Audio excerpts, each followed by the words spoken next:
to the Stylish Pen, where Susan Scott and I have authentic conversations on the sometimes heartbreaking world of writing, editing, and publishing. Today, we're going to take an in-depth look at voice.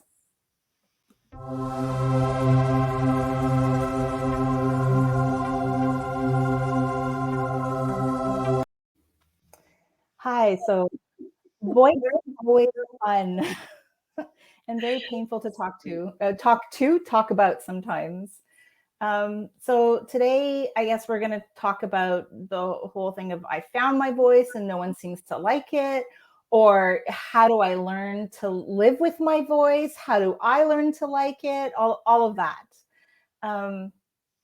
So I don't know. I'm just going to parachute in for a second. And there's a great old folkie called Brian Bowers, and he did a fantastic song called "I Have Seen Your Aura and It's Ugly." And it's just one of those great, and you can't unhear it once you hear that song. And so I always think about that, about voice. And it's like, we so revere the concept of voice in writing, but every now and then a person can have a voice that is just like, oh, that's the writing voice. You either love that person's writing voice, or you don't feel connected to it at all.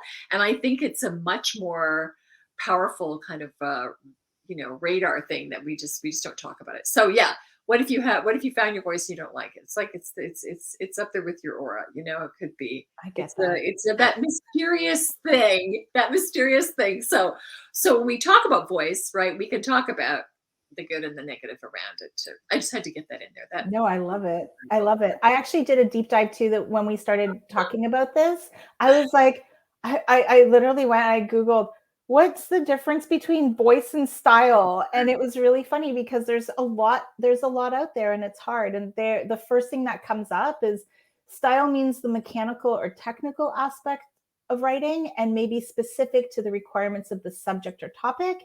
Voice means the unique worldview and word choices of the author. And I thought, oh, like that's a pretty good way to explain that. But because it ties into who you're writing for, because I'm not going to write an academic paper the same way I'm going to write, I don't know, a memoir, right? Or I hope not. Yeah. Painful to read.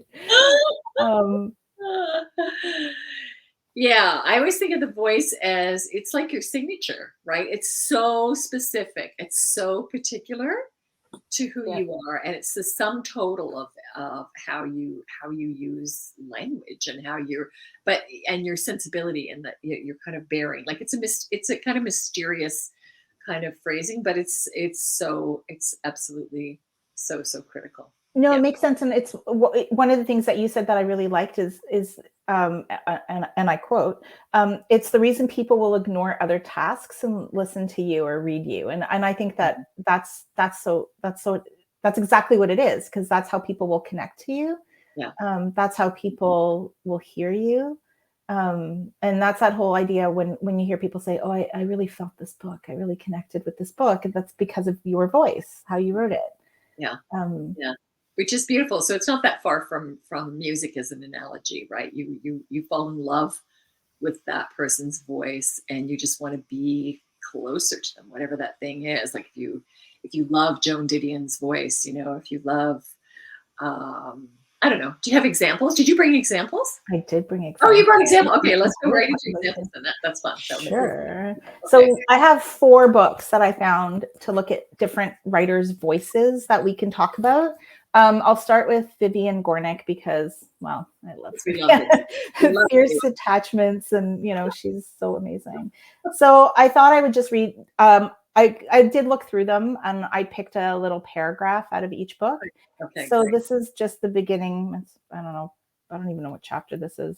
This is from her memoir. This is from Fierce Attachments. Fierce Attachments from her memoir. So of course it's a little bit different than her Odd Woman in the City book, but there's quite a lot here, and I love the energy. But We're walking west on 23rd Street. It's late in the day, and hundreds of workers are streaming out of the Metropolitan Life building. My mother, an expert walker in the city, not to mention seat grabber on the subway, is elbowing her way free of the crowd with me right behind her. She is making fair progress when a man places himself deliberately in her path. She moves to the left. He moves to the left. She moves to the right. He moves to the right. She stares into his chest and then quickly, like a frightened bird, up into his face. After all, this is New York. For a moment, all systems of response shut down. She stops reacting. She's simply there. Then all at once, she's in noisy operation again. Fantastic. Right?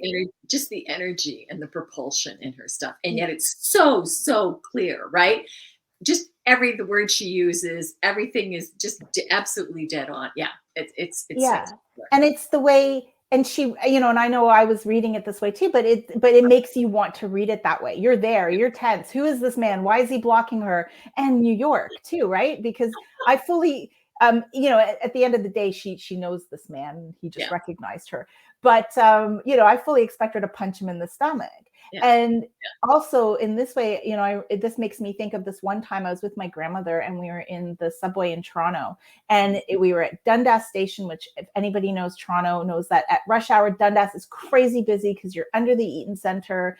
And my little grandmother, who was half my height, gets up and starts elbowing people so she can get out. And I had to laugh because it was, it's that.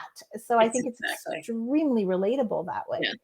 Well, so when you write about your grandmother and taking the subway, you're going to be studying that Vivian's paragraph. Yeah. And yeah, exactly. I mean, it's a masterclass in how to do this clean, absolutely driving, compelling. It's got humor, pathos. It's intimate. It's just this incredible. Yeah. Her stuff is fantastic. I love her.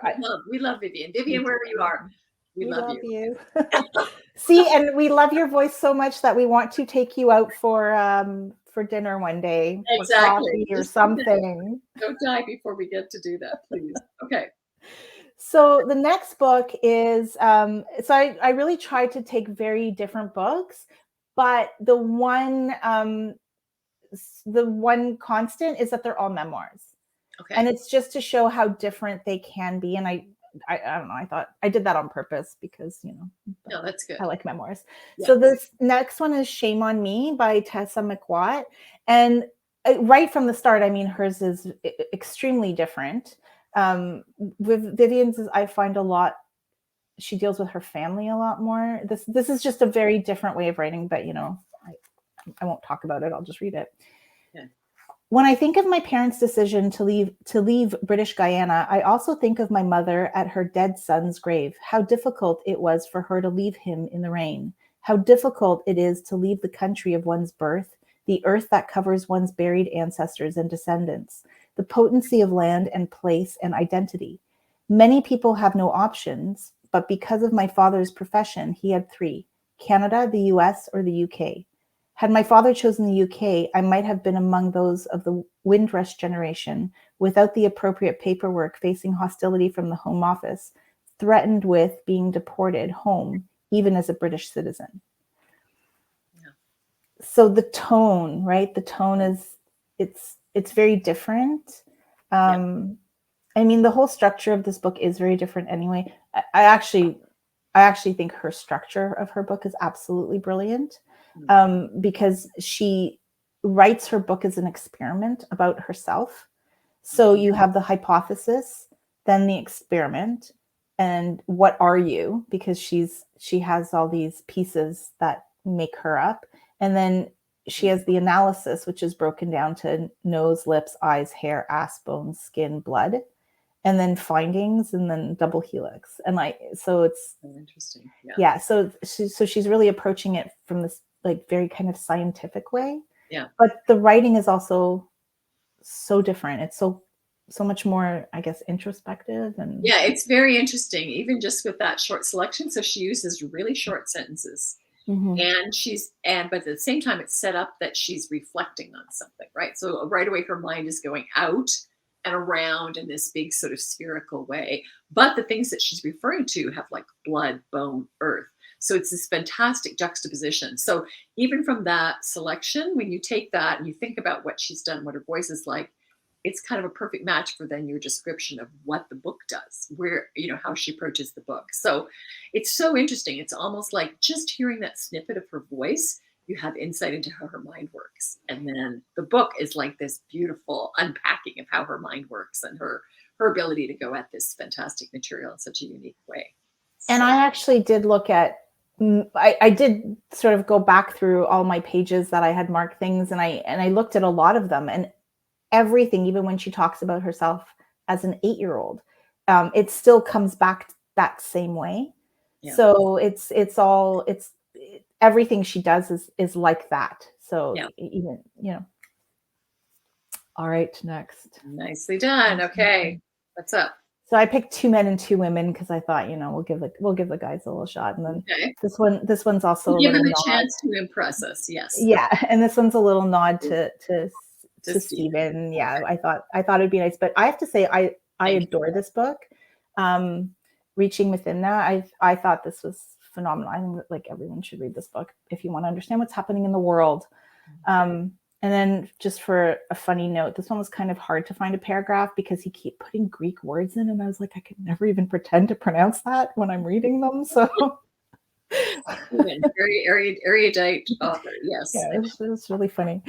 I wake at wolflight, 7 a.m., bitter residue of a prescription, hypnotic coating my tongue, irrelevant sleep erection of a single man in a rented room.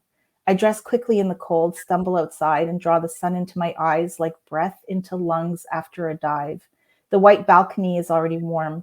I bring out a heel of bread, olive oil, a pomegranate, Greek coffee, and the notebook in which I mean to bullet point the last few days.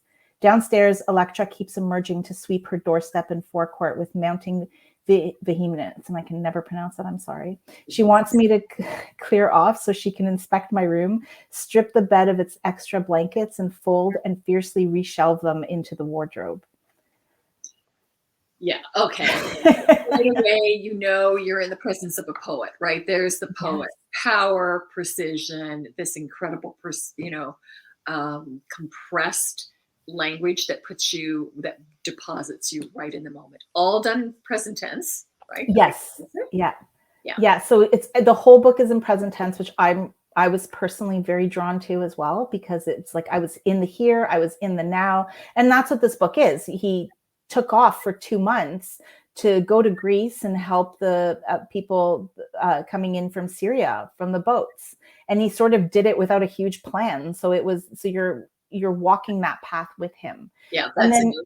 Okay. It's a voyage discovery, and he chronicles it. Okay. Yeah, and I also found this, and I don't know if you'll agree, but a little bit in that journalistic way too, because he, like everything, there's so much detail. Everything he does, every paragraph throughout the whole book is just detail. Okay. So, yeah. Okay, that's interesting then.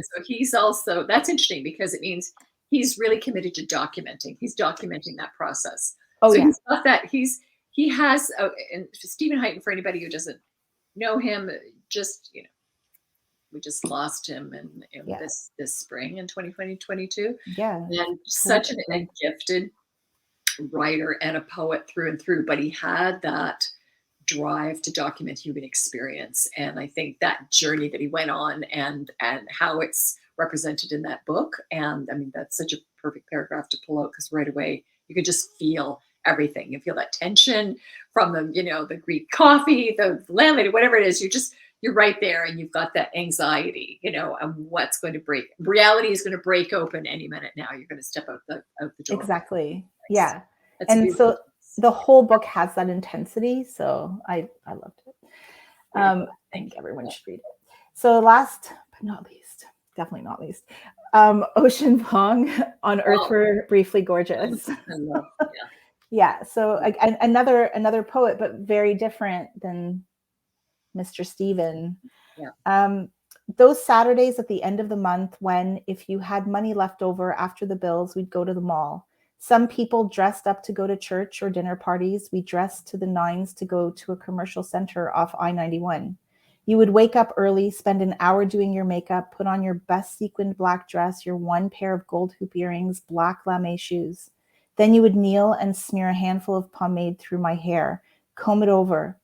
Seeing us there, a stranger couldn't tell that we bought our groceries at the local corner store on Franklin Avenue, where the doorway was littered with used food stamp recipes where staples like milk and eggs cost 3 times more than they did in the suburbs, where the apples, wrinkled and bruised, lay in a cardboard box soaked on the bottom with pig's blood that had leaked from the crate of loose pork chops, the ice long melted. Right? I know. Wow. Yeah.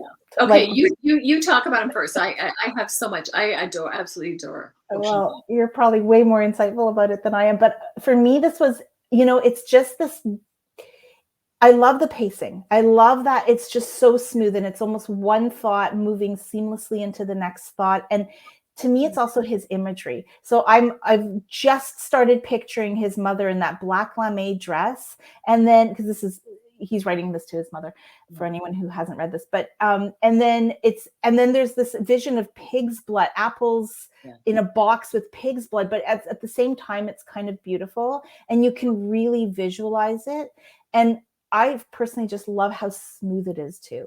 Just this, it's just so smooth. And it's like he's inviting you on this journey while he talks to his mother and he reminisces about things. So that's that it's just this immediate, this is one of those books where I started reading it and it felt like the book was inside of me. And I know that sounds absolutely ridiculous, but it did. No, I think that's beautiful.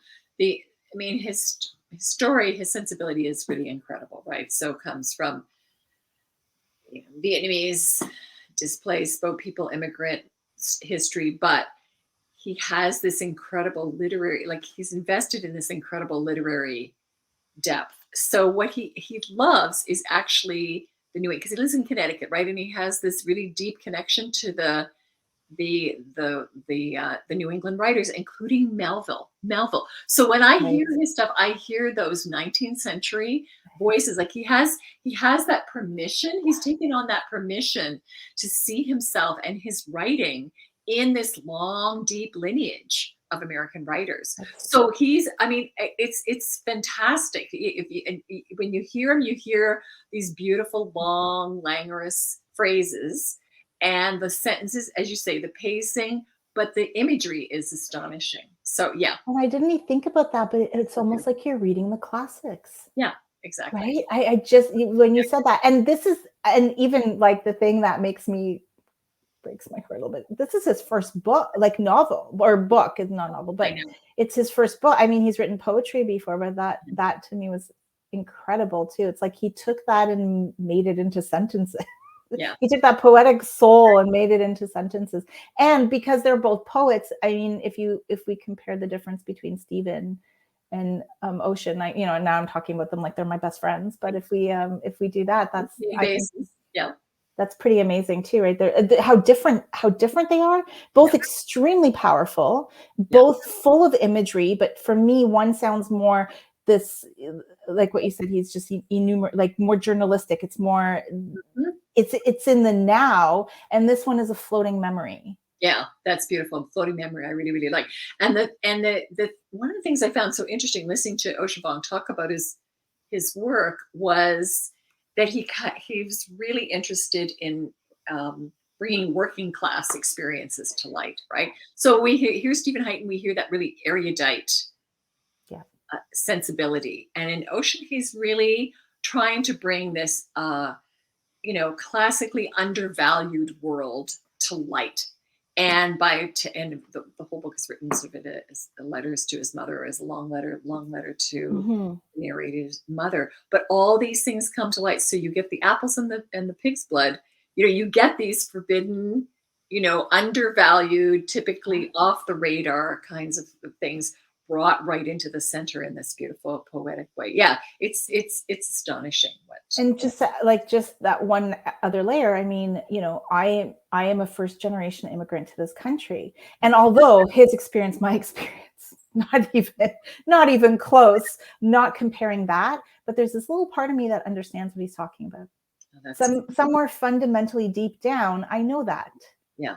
you know, because we didn't go to the strip mall, but we did shop at all those the byways and you know all those stores, the bargain basement stores growing up. So I kind of, there's that little tiny part of me that goes, okay, it's familiar right away. Yeah, exactly. And which means that literature is doing the work that literature is supposed to do, right? It basically takes human experience and brings it to the fore so that it enters, you know, kind of, we breathe it in. We recognize ourselves.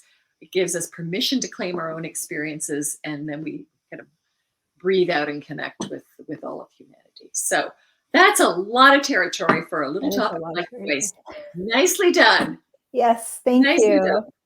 And so just to thank everybody for joining us today. Make sure that you like this video, you follow, and you share it with all your friends. And we'll see you next time when we take a look at the behind the scenes of writing, publishing, and editing. Love it.